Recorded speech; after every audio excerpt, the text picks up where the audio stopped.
अस्सलाम वालेकुम दोस्तों, पेट्रोल ਦੀਆਂ ਕੀਮਤਾਂ ਆਲਮੀ ਖਾਮ ਤੇਲ ਡਾਲਰ ਦੀ ਕਦਰ ਟੈਕਸ ਤੇ ਲੇਵੇ ਦੀ ਵਜ੍ਹਾ ਤੋਂ ਬਾਰ-ਬਾਰ ਤਬਦੀਲ ਹੁੰਦੀਆਂ ਰਹੀਆਂ ਨੇ ਤੇ ਇਹ ਚਾਰਟ ਹਕੂਮਤਾਂ ਦੇ ਇਖਤਤਾਮ ਤੇ ਆਗਾਜ਼ ਤੋਂ ਲੈ ਕੇ ਸਰਕਾਰੀ ਕੀਮਤਾਂ ਦੀ ਬੁਨਿਆਦ ਨੂੰ ਸਨ 2000 ਤੋਂ ਲੈ ਕੇ 2008 ਤੱਕ ਜਨਰਲ ਪਰਵੇਜ਼ ਮੁਸ਼ਰਫ ਦਾ ਦੌਰੇ ਹਕੂਮਤ ਸੀ ਤੇ ਜਦੋਂ ਇਹਦੀ ਗਵਰਨਮੈਂਟ ਸਟਾਰਟ ਹੋਈ ਤੇ 23.50 ਰੁਪਏ ਪੈਟਰੋਲ ਦੀ ਕੀਮਤ ਸੀ ਤੇ ਇਖਤਤਾਮ ਤੇ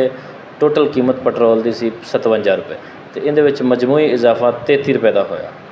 2008 ਤੋਂ ਲੈ ਕੇ 2013 ਤੱਕ ਪੀਪਲਸ ਪਾਰਟੀ ਦੀ ਗਵਰਨਮੈਂਟ ਸੀ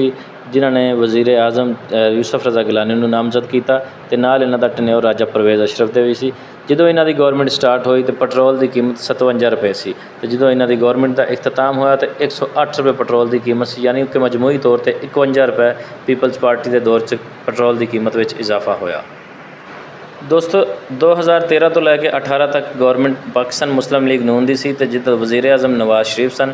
ਇਹਨਾਂ ਦੀ ਗਵਰਨਮੈਂਟ ਸਟਾਰਟ ਹੋਈ ਤੇ ਪੈਟਰੋਲ ਦੀ ਕੀਮਤ 108 ਰੁਪਏ ਸੀ। ਜਦੋਂ ਇਹਨਾਂ ਦੀ ਗਵਰਨਮੈਂਟ ਦਾ ਖਾਤਮਾ ਹੋਇਆ ਤਾਂ 95 ਰੁਪਏ ਪੈਟਰੋਲ ਦੀ ਕੀਮਤ ਸੀ, ਯਾਨੀ ਕਿ 13 ਰੁਪਏ ਮਜਮੂਈ ਤੌਰ ਤੇ ਪੈਟਰੋਲ ਦੀ ਕੀਮਤ ਵਿੱਚ ਕਮੀ ਆਈ।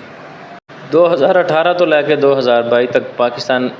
ਤਹਿਰੀਕ ਇਨਸਾਫ ਦੀ ਗਵਰਨਮੈਂਟ ਸੀ ਤੇ ਜਦੋਂ ਇਹਨਾਂ ਦੀ ਗਵਰਨਮੈਂਟ ਸਟਾਰਟ ਹੋਈ ਤੇ ਪੈਟਰੋਲ ਦੀ ਕੀਮਤ 95 ਰੁਪਏ ਸੀ ਤੇ ਜਦੋਂ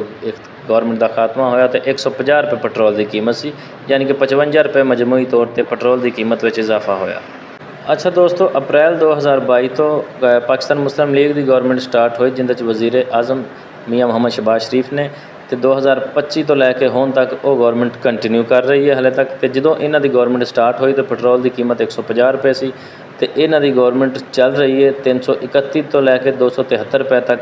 ਪੈਟਰੋਲ ਦੀਆਂ ਕੀਮਤਾਂ ਰਹਿ ਚੁੱਕੀਆਂ ਨੇ। ਤਕਰੀਬਨ ਮਜਮੂਈ ਤੌਰ ਤੇ 123 ਰੁਪਏ ਤੋਂ ਲੈ ਕੇ 181 ਰੁਪਏ ਤੱਕ ਪੈਟਰੋਲ ਦੀ ਕੀਮਤ ਵਿੱਚ ਇਜ਼ਾਫਾ ਹੋਇਆ ਤੇ ਮਜ਼ੀਦ ਵਧਣ ਦੇ ਚਾਂਸਸ ਨੇ।